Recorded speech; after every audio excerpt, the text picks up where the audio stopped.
right trout. Again, that's why we call this bizarre maze. Time now for Cosmic Theater, and today's entry, Scared to Death from 1947, starring Bela the Count Lugosi and George Zucco. In this film, which, by the way, was the only Technicolor film that Lugosi ever made, it's called Cinecolor or Natural Color, and I think it's pretty good, although it's supposed to be a cheap method of having color. Lugosi plays an hypnotist who visits an old enemy, his cousin, George Zucco, who's a doctor. Zucco's son is married to a woman who refuses to grant the son a divorce. She's an evil woman, played by the actress Molly Lamont. This movie's interesting because we start off with her lying on a slab in a morgue, and the story is told from her viewpoint, from the dead woman's viewpoint. That's something very unusual, although I believe it was done with William Holden back in 1950, which is 3 years after this film, in Sunset Boulevard. And every time she went back in the past from the morgue, they had some excellent music. Someone has been stalking this woman, someone wearing a green mask.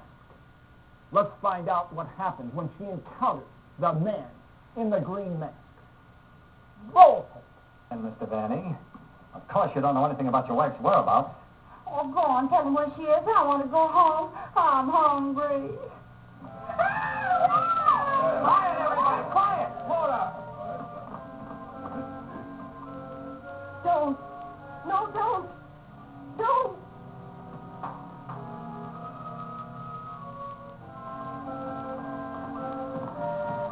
Laura! She's under a hypnotic spell. Ladies and gentlemen, it has been an exciting night, and you all are deserving of some explanation and relaxation for the strange goings-on. The guy who's doing the talking is behind the wall somewhere. Now you're getting smart, Sherlock. We introduce at this time the team of Lorette and Renee as they appeared at the height Bela Lugosi right there. in the green room of the Paris Creole. George Zucco right there. The picture. Mademoiselle Lorette.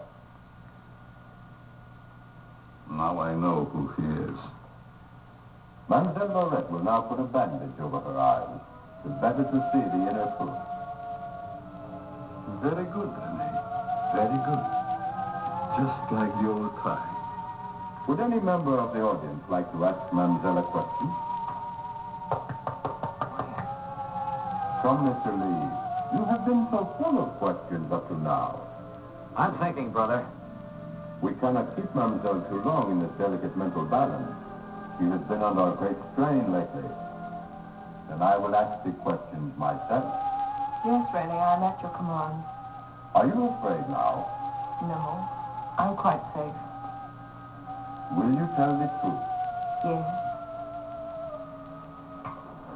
They came to me and said your partner, he of the magic feats and rare impersonations, is a spy.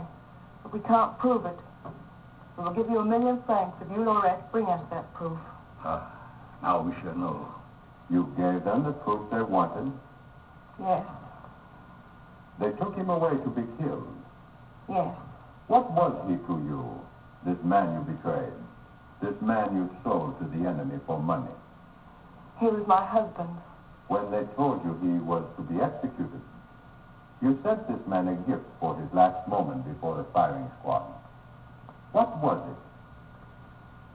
It was a green scarf for his eyes. Like the one you're wearing now? Yes. Why did you send it? It was my scarf. I wanted him to know I had betrayed him because I hated him. He was good and kind, but I hated him for the power he had over me. I see. That is your only defense. You hated. You thought they shot him. You escaped to America. You thought you were safe. Then you found out he was alive and wanted revenge. Thank you, Mademoiselle Lorette. You may remove the bandage now. What do you see on the cloth, Mademoiselle? There's a hole in it. Yes. What else, Lorette? What else? There's blood on it. Oh, no! It's blood. I have come back. I am here. And I will have my revenge. No! No, don't touch me! Outside, under the window, you know where.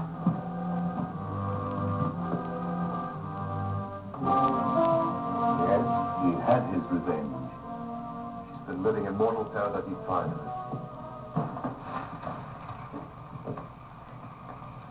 Just a minute, lady. You ain't going nowhere. Well, if it ain't Mrs. Williams, come along with me. Come on, you want me to flog you?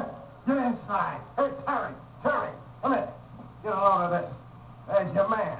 At last I caught me a murderer. You're wrong. I never laid a hand on her. Nay, my boy, you kept your promise to me. You said you wouldn't touch her. But she's dead, ain't she? And you ain't going nowhere till we find out what killed her. And you, Professor, you know too much for your own good. I'm holding you, too. Now you're getting smart, Bill. Well, Professor, I see you two know each other. Yes. Rene was my assistant. I taught him everything he knows. He went out for himself and became a success. Later, we met in a concentration camp. And here we are. A small world, Mr. Lee. Small world, indeed. Okay, now, in this movie, I have one complaint, and that is that there is just too much comedic relief. And you saw some of it there. We had Nat Pendleton playing the detective. We had the Joyce Compton, who recently died at age 90, playing the reporter's girlfriend. And then we had a maid that you did not see. Also, all throughout this movie with comedic relief, so they're going back and forth between an excellent idea for a horror film with fine music and good performances by Lugosi, Zucco, and others, and then all this comedic relief. So in the Ruehl scale, where first magnitude is best, 10th magnitude is worst, Scared to Death garners a 4th magnitude rating. If you see it listed on this TV guide, tape it and watch it, then rewatch it. Perhaps you can tape out the comedic relief, although that would be very difficult. Just want to mention that George Zucco got the role because the well-known actor Lionel Atwell, another horror star, died, even though he was scheduled to take this role after his role in Lost City of the Jungle. But as I mentioned before, when we were showing Lost City of the Jungle, he died during the making of that serial. Also, Lugosi had once said that he wanted to make Dracula again in 3D and Technicolor. Well, I would say that was a bad idea. Dracula had an excellent film noir ambience to it, because partially that was in black and white. And I think you lose some of that ambience that you really need for a horror film when you shoot it in color. Now, Christopher Lee did very nicely with the Hammer horror films that were shown in color, and they could show the blood, but they just never had that, let's say, frightening ambiance that the original Dracula did. So I'm glad Lugosi did not make that 3D color version. We have the first one to remember him by. Now, until next time, may the power of the cosmos be with you. Yes, yes, yes.